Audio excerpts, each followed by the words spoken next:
अस्सलाम वालेकुम नाज़रीन मोहतरम, मैं फारूक हूं और आप यहाँ फेसबुक और यूट्यूब चैनल स्पीक्स देख रहे हैं। जनाब, कल असल में हुआ क्या था?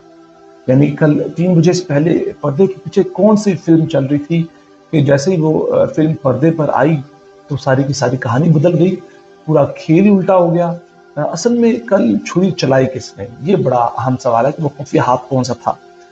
कल जो 3 खबरें आई थीं, इनकी तरतीब बहुत उल्टी थी। पहले जो खबर आई चीफ जस्टिस के सो मोटो नोटिस लेने की, साथ अपनी बेंच तश्कील की, फिर इमरान खान की रिहाई की तोशाखाना केस में खबर, और फिर आखिर में तसद्दुक हुसैन जिलानी की, जिन्होंने कमीशन की सफाई से इनकार कर दिया।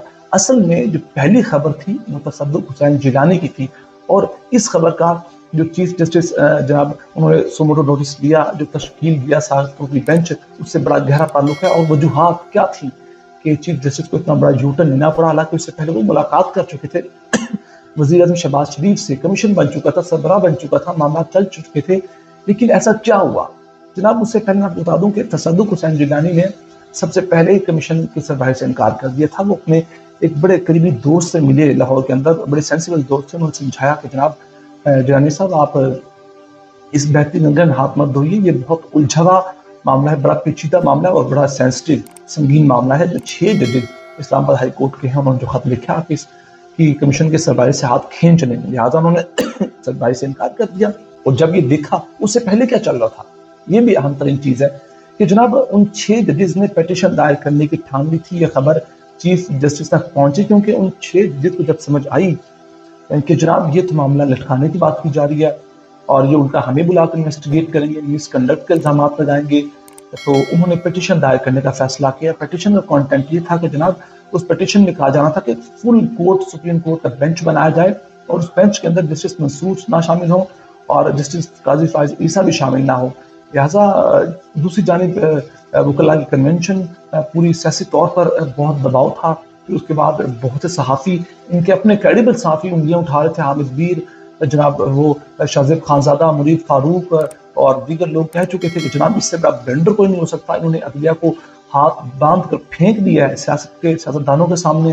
तो इस पर फिर मजीद प्रेशर क्रिएट हुआ। तो फिर जो चौथी बड़ी वजह थी वो ये थी कि जनाब जो हुकूमत के साथ मामला थे, वो जो मुलाकात हुई थी जिसके अंदर जनाब जस्टिस मंसूर अली शाह थे और जस्टिस आयशा मलिक थी और खुद चीफ जस्टिस थे, वो जो मामला तय हुए थे, हुकूमत वहां से पीछे हटना शुरू हो गई थी और कुछ ऐसे चीजें सामने आई कि चीफ जस्टिस को लगा कि अब मामला मजीद खराब होने से पहले कि अब सो मोटो नोटिस ले लिया जाए और बेंच तश्कील दे दिया जाए।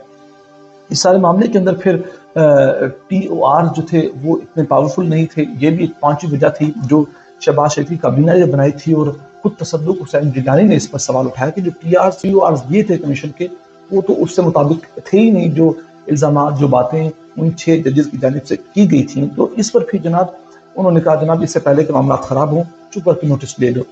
और फिर जनाब इस सारे मामले में जो बेंच बनाया गया, इससे बड़ी बात, चलिए नोटिस तो ले लिया, बेंच बना लिया गया। इस बेंच के अंदर जनाब कुछ ऐसे लोग हैं जिन्हें शामिल ही नहीं किया गया।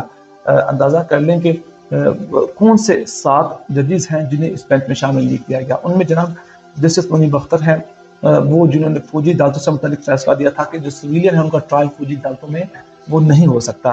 फिर जस्टिस अमीदुद्दीन हैं, जस्टिस मोहम्मद अली मजहर हैं, जस्टिस जनाब सईद हसन अजहर रिजवी हैं, जस्टिस शाहिद वहीद हैं, जस्टिस आयशा मलिक हैं और जनाब जस्टिस इरफान सफ्तर हैं।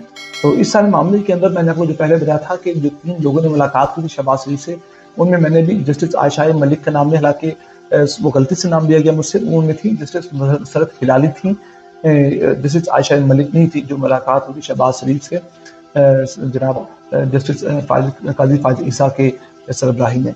तो ये 7 जजेस थे जिन्हें इस बेंच में शामिल नहीं किया गया। और शामिल क्यों किया गया जनाब?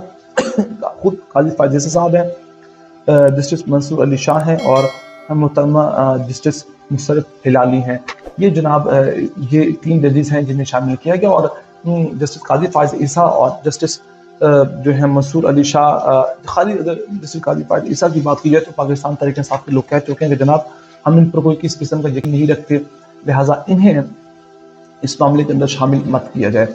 और इसमें यह भी कहा गया था कि क्यों ना ओपन कोर्ट एक हो समाप्त हो, जिस तरह की रीत खुद चीफ जस्टिस साहब ने रखी थी पहली बार کہ اوپن کورٹ سماعت کی تھی، تو آج تقریباً ان معاملات پر دیکھا جائے گا کہ کس طرح چیز آگے چلنی ہے. لیکن یہ بدھ سے کل کے دن سے کارروائی شروع ہونی ہے. اور آج ایک اور بڑی اہم خبر آئی کہ جناب چیف جسٹس کہہ رہے تھے کہ ہم سے متعلق اچھی خبریں پازیٹیو نیوز اوتھینٹک وے میں پہنچائی نہیں جاتی ہیں. تو اب ایسا کریں گے، ہم اپنا ایک یوٹیوب چینل بنائیں گے. تو اس یوٹیوب چینل پہ ہم بتائیں گے اصل میں بات کیا ہے. جو ہم پہ الزامات لگائے جاتے ہیں، ہمیں جو بدنام کیا جاتا ہے، ہمارے بارے میں غلط خبریں چلائی جاتی ہیں، فیک نیوز چلائی جاتی ہیں، تو ہم اس یوٹیوب چینل پر بتائیں گے کہ اصل میں ہے کیا اور پریزنٹ کیا کیا جا رہا ہے. تو اب عدلیہ یعنی کہ چیف جسٹس سپریم کورٹ اپنا ایک الگ سے یوٹیوب چینل بنانے جا رہی ہے.